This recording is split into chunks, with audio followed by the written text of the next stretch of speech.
ನೋಡಿ, ಈ ರೀತಿಯ ಬೆಳವಣಿಗೆ ಆದ ನಂತರ ಈಗ ರಾಜ್ಯದಲ್ಲಿ ಇನ್ನೊಂದು ರೀತಿಯ ಚರ್ಚೆ ಆಗ್ತಾ ಇದೆ. ಮುಸ್ಲಿಮರಿಗೆ ಮಾತ್ರ ಮರುಗೋದು ಅನುಕಂಪ ಯಾಕೆ ಕಾಂಗ್ರೆಸ್ಸಿಗರಿಗೆ?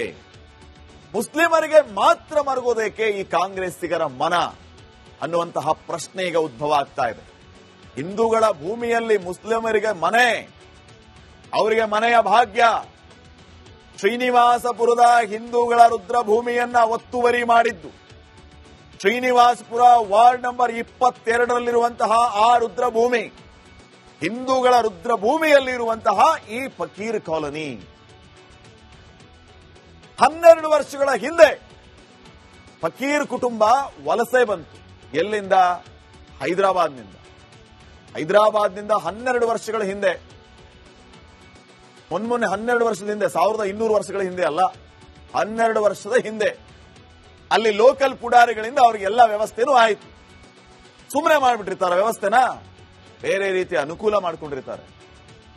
ಹೈದರಾಬಾದ್ನಿಂದ ಬೆಂಗಳೂರಿಗೆ ಬಂದು ಇಲ್ಲಿ ಠಿಕಾಣಿ ಹೂಡಿ ಶ್ರೀನಿವಾಸಪುರದ ರುದ್ರಭೂಮಿಯನ್ನ ಒತ್ತುವರಿ ಮಾಡಿ ಫಕೀರ್ ಕಾಲೋನಿ ಅಂತ ಅದಕ್ಕೆ ಹೆಸರಿಟ್ಕೊಂಡು ಈಗ ಸರ್ಕಾರ ಮೂಲ ದಾಖಲೆಗಳನ್ನ ಕೆದಕಿದೆ. ಇವರು ಬಂದು ಒತ್ತುವರಿ ಮಾಡಿದ್ದು, ಇವರನ್ನ ಖಾಲಿ ಮಾಡಿಸಬೇಕು ಅಂತ ಮಾಡಿ ಅವರಿಗೆ ಸಮುಚ್ಚಯಲ್ಲಿ ಆಗ್ಲೇ ತೋರಿಸಿದ್ವಲ್ಲ ದೃಶ್ಯಗಳನ್ನ, ಅಲ್ಲಿ ಹೊಸ ಮನೆಗಳನ್ನು ಕೊಡೋದಕ್ಕೆ ಸರ್ಕಾರ ರೆಡಿಯಾಗಿದೆ.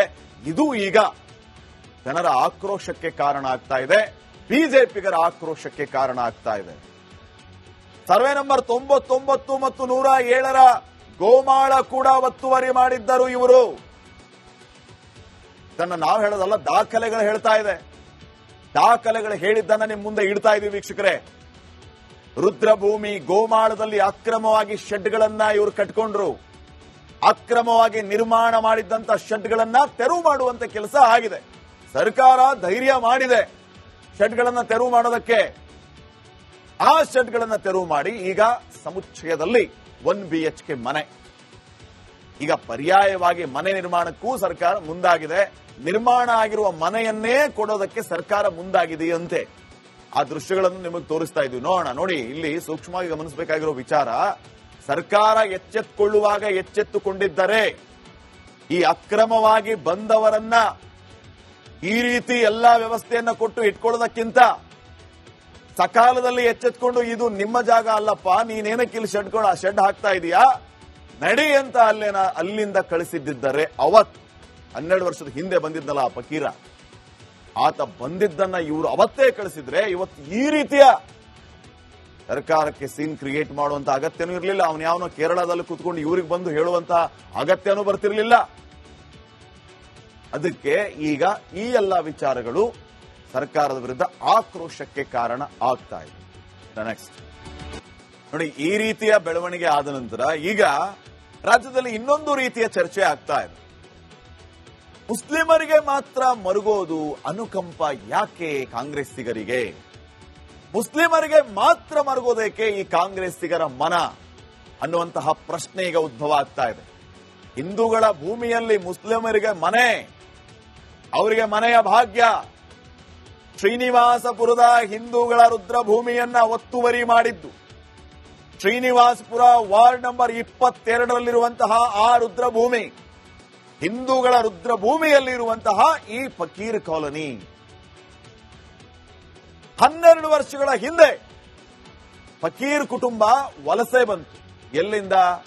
ಹೈದರಾಬಾದ್ನಿಂದ 12 ವರ್ಷಗಳ ಹಿಂದೆ, ಮೊನ್ನೆ 12 ವರ್ಷದ ಹಿಂದೆ, 1200 ವರ್ಷಗಳ ಹಿಂದೆ ಅಲ್ಲ, 12 ವರ್ಷದ ಹಿಂದೆ ಅಲ್ಲಿ ಲೋಕಲ್ ಪುಡಾರಿಗಳಿಂದ ಅವರಿಗೆಲ್ಲ ವ್ಯವಸ್ಥೆನೂ ಆಯಿತು. ಸುಮ್ಮನೆ ಮಾಡಿಬಿಟ್ಟಿರ್ತಾರೆ ವ್ಯವಸ್ಥೆನ, ಬೇರೆ ರೀತಿಯ ಅನುಕೂಲ ಮಾಡಿಕೊಂಡಿರ್ತಾರೆ. ಹೈದರಾಬಾದ್ನಿಂದ ಬೆಂಗಳೂರಿಗೆ ಬಂದು ಇಲ್ಲಿ ಠಿಕಾಣಿ ಹೂಡಿ ಶ್ರೀನಿವಾಸಪುರದ ರುದ್ರಭೂಮಿಯನ್ನ ಒತ್ತುವರಿ ಮಾಡಿ ಫಕೀರ್ ಕಾಲೋನಿ ಅಂತ ಅದಕ್ಕೆ ಹೆಸರಿಟ್ಕೊಂಡು ಈಗ ಸರ್ಕಾರ ಮೂಲ ದಾಖಲೆಗಳನ್ನ ಕೆದಕಿದೆ. ಇವರು ಬಂದು ಒತ್ತುವರಿ ಮಾಡಿದ್ದು, ಇವರನ್ನ ಖಾಲಿ ಮಾಡಿಸಬೇಕು ಅಂತ ಮಾಡಿ ಅವರಿಗೆ ಸಮುಚ್ಚಯಲ್ಲಿ ಆಗ್ಲೇ ತೋರಿಸಿದ್ವಲ್ಲ ದೃಶ್ಯಗಳನ್ನ, ಅಲ್ಲಿ ಹೊಸ ಮನೆಗಳನ್ನು ಕೊಡೋದಕ್ಕೆ ಸರ್ಕಾರ ರೆಡಿಯಾಗಿದೆ. ಇದು ಈಗ ಜನರ ಆಕ್ರೋಶಕ್ಕೆ ಕಾರಣ ಆಗ್ತಾ ಇದೆ, ಬಿಜೆಪಿಗರ ಆಕ್ರೋಶಕ್ಕೆ ಕಾರಣ ಆಗ್ತಾ ಇದೆ. ಸರ್ವೆ ನಂಬರ್ 99 ಮತ್ತು 107ರ ಗೋಮಾಳ ಕೂಡ ಒತ್ತುವರಿ ಮಾಡಿದ್ದರು ಇವರು. ಇದನ್ನ ನಾವು ಹೇಳೋದಲ್ಲ, ದಾಖಲೆಗಳು ಹೇಳ್ತಾ ಇದೆ. ದಾಖಲೆಗಳು ಹೇಳಿದ್ದನ್ನ ನಿಮ್ ಮುಂದೆ ಇಡ್ತಾ ಇದೀವಿ ವೀಕ್ಷಕರೇ. ರುದ್ರಭೂಮಿ ಗೋಮಾಳದಲ್ಲಿ ಅಕ್ರಮವಾಗಿ ಶೆಡ್ಗಳನ್ನ ಇವರು ಕಟ್ಕೊಂಡ್ರು. ಅಕ್ರಮವಾಗಿ ನಿರ್ಮಾಣ ಮಾಡಿದ್ದಂತ ಶೆಡ್ಗಳನ್ನ ತೆರವು ಮಾಡುವಂತ ಕೆಲಸ ಆಗಿದೆ. ಸರ್ಕಾರ ಧೈರ್ಯ ಮಾಡಿದೆ ಶೆಡ್ಗಳನ್ನ ತೆರವು ಮಾಡೋದಕ್ಕೆ. ಆ ಶೆಡ್ಗಳನ್ನ ತೆರವು ಮಾಡಿ ಈಗ ಸಮುಚ್ಚಯದಲ್ಲಿ 1 BHK ಮನೆ.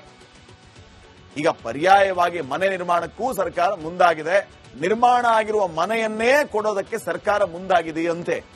ಆ ದೃಶ್ಯಗಳನ್ನು ನಿಮಗೆ ತೋರಿಸ್ತಾ ಇದ್ವಿ, ನೋಡೋಣ. ನೋಡಿ, ಇಲ್ಲಿ ಸೂಕ್ಷ್ಮವಾಗಿ ಗಮನಿಸಬೇಕಾಗಿರೋ ವಿಚಾರ, ಸರ್ಕಾರ ಎಚ್ಚೆತ್ತುಕೊಳ್ಳುವಾಗ ಎಚ್ಚೆತ್ತುಕೊಂಡಿದ್ದರೆ ಈ ಅಕ್ರಮವಾಗಿ ಬಂದವರನ್ನ ಈ ರೀತಿ ಎಲ್ಲಾ ವ್ಯವಸ್ಥೆಯನ್ನ ಕೊಟ್ಟು ಇಟ್ಕೊಳ್ಳೋದಕ್ಕಿಂತ ಸಕಾಲದಲ್ಲಿ ಎಚ್ಚೆತ್ಕೊಂಡು ಇದು ನಿಮ್ಮ ಜಾಗ ಅಲ್ಲಪ್ಪ, ನೀನೇನಕ್ಕೆ ಇಲ್ಲಿ ಶೆಡ್ ಹಾಕ್ತಾ ಇದೀಯಾ, ನಡಿ ಅಂತ ಅಲ್ಲಿಂದ ಕಳಿಸಿದ್ದರೆ, ಅವತ್ 12 ವರ್ಷದ ಹಿಂದೆ ಬಂದಿದ್ನಲ್ಲ ಆ ಫಕೀರ, ಆತ ಬಂದಿದ್ದನ್ನ ಇವರು ಅವತ್ತೇ ಕಳಿಸಿದ್ರೆ ಇವತ್ತು ಈ ರೀತಿಯ ಸರ್ಕಾರಕ್ಕೆ ಸೀನ್ ಕ್ರಿಯೇಟ್ ಮಾಡುವಂತ ಅಗತ್ಯನೂ ಇರಲಿಲ್ಲ. ಅವನು ಯಾವನೋ ಕೇರಳದಲ್ಲಿ ಕೂತ್ಕೊಂಡು ಇವ್ರಿಗೆ ಬಂದು ಹೇಳುವಂತ ಅಗತ್ಯನೂ ಬರ್ತಿರ್ಲಿಲ್ಲ.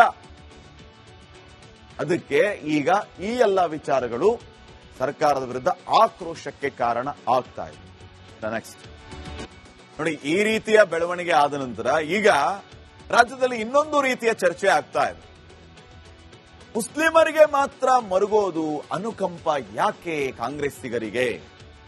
ಮುಸ್ಲಿಮರಿಗೆ ಮಾತ್ರ ಮರುಗೋದೇಕೆ ಈ ಕಾಂಗ್ರೆಸ್ಸಿಗರ ಮನ ಅನ್ನುವಂತಹ ಪ್ರಶ್ನೆ ಈಗ ಉದ್ಭವ ಆಗ್ತಾ ಇದೆ. ಹಿಂದೂಗಳ ಭೂಮಿಯಲ್ಲಿ ಮುಸ್ಲಿಮರಿಗೆ ಮನೆ, ಅವರಿಗೆ ಮನೆಯ ಭಾಗ್ಯ. ಶ್ರೀನಿವಾಸಪುರದ ಹಿಂದೂಗಳ ರುದ್ರಭೂಮಿಯನ್ನ ಒತ್ತುವರಿ ಮಾಡಿದ್ದು, ಶ್ರೀನಿವಾಸಪುರ ವಾರ್ಡ್ ನಂಬರ್ 22ರಲ್ಲಿರುವಂತಹ ಆ ರುದ್ರಭೂಮಿ, ಹಿಂದೂಗಳ ರುದ್ರಭೂಮಿಯಲ್ಲಿರುವಂತಹ ಈ ಫಕೀರ್ ಕಾಲೋನಿ 12 ವರ್ಷಗಳ ಹಿಂದೆ ಫಕೀರ್ ಕುಟುಂಬ ವಲಸೆ ಬಂತು. ಎಲ್ಲಿಂದ? ಹೈದರಾಬಾದ್ನಿಂದ 12 ವರ್ಷಗಳ ಹಿಂದೆ, ಮೊನ್ನೆ 12 ವರ್ಷದ ಹಿಂದೆ, 1200 ವರ್ಷಗಳ ಹಿಂದೆ ಅಲ್ಲ, 12 ವರ್ಷದ ಹಿಂದೆ ಅಲ್ಲಿ ಲೋಕಲ್ ಪುಡಾರಿಗಳಿಂದ ಅವರಿಗೆಲ್ಲ ವ್ಯವಸ್ಥೆನೂ ಆಯಿತು. ಸುಮ್ಮನೆ ಮಾಡಿಬಿಟ್ಟಿರ್ತಾರೆ ವ್ಯವಸ್ಥೆನ, ಬೇರೆ ರೀತಿಯ ಅನುಕೂಲ ಮಾಡಿಕೊಂಡಿರ್ತಾರೆ.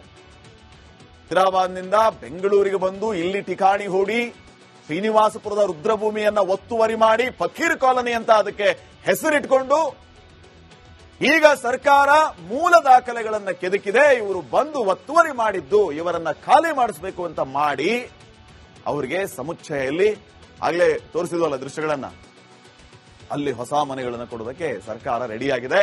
ಇದು ಈಗ ಜನರ ಆಕ್ರೋಶಕ್ಕೆ ಕಾರಣ ಆಗ್ತಾ ಇದೆ, ಬಿಜೆಪಿಗರ ಆಕ್ರೋಶಕ್ಕೆ ಕಾರಣ ಆಗ್ತಾ ಇದೆ.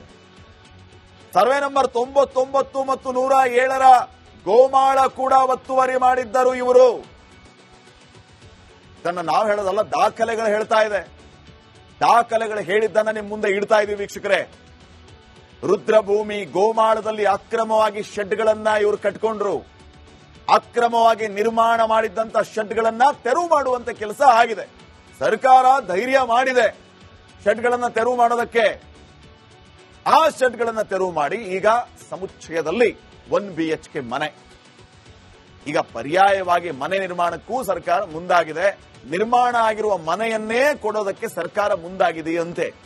ಆ ದೃಶ್ಯಗಳನ್ನು ನಿಮಗೆ ತೋರಿಸ್ತಾ ಇದ್ವಿ, ನೋಡೋಣ. ನೋಡಿ, ಇಲ್ಲಿ ಸೂಕ್ಷ್ಮವಾಗಿ ಗಮನಿಸಬೇಕಾಗಿರೋ ವಿಚಾರ, ಸರ್ಕಾರ ಎಚ್ಚೆತ್ತುಕೊಳ್ಳುವಾಗ ಎಚ್ಚೆತ್ತುಕೊಂಡಿದ್ದರೆ ಈ ಅಕ್ರಮವಾಗಿ ಬಂದವರನ್ನ ಈ ರೀತಿ ಎಲ್ಲಾ ವ್ಯವಸ್ಥೆಯನ್ನ ಕೊಟ್ಟು ಇಟ್ಕೊಳ್ಳೋದಕ್ಕಿಂತ ಸಕಾಲದಲ್ಲಿ ಎಚ್ಚೆತ್ಕೊಂಡು ಇದು ನಿಮ್ಮ ಜಾಗ ಅಲ್ಲಪ್ಪ, ನೀನೇನಕ್ಕೆ ಇಲ್ಲಿ ಶೆಡ್ ಹಾಕ್ತಾ ಇದೀಯಾ, ನಡಿ ಅಂತ ಅಲ್ಲಿಂದ ಕಳಿಸಿದ್ದರೆ, ಅವತ್ 12 ವರ್ಷದ ಹಿಂದೆ ಬಂದಿದ್ನಲ್ಲ ಆ ಫಕೀರ, ಆತ ಬಂದಿದ್ದನ್ನ ಇವರು ಅವತ್ತೇ ಕಳಿಸಿದ್ರೆ ಇವತ್ತು ಈ ರೀತಿಯ ಸರ್ಕಾರಕ್ಕೆ ಸೀನ್ ಕ್ರಿಯೇಟ್ ಮಾಡುವಂತ ಅಗತ್ಯನೂ ಇರಲಿಲ್ಲ. ಅವನು ಯಾವನೋ ಕೇರಳದಲ್ಲಿ ಕೂತ್ಕೊಂಡು ಇವ್ರಿಗೆ ಬಂದು ಹೇಳುವಂತ ಅಗತ್ಯನೂ ಬರ್ತಿರ್ಲಿಲ್ಲ.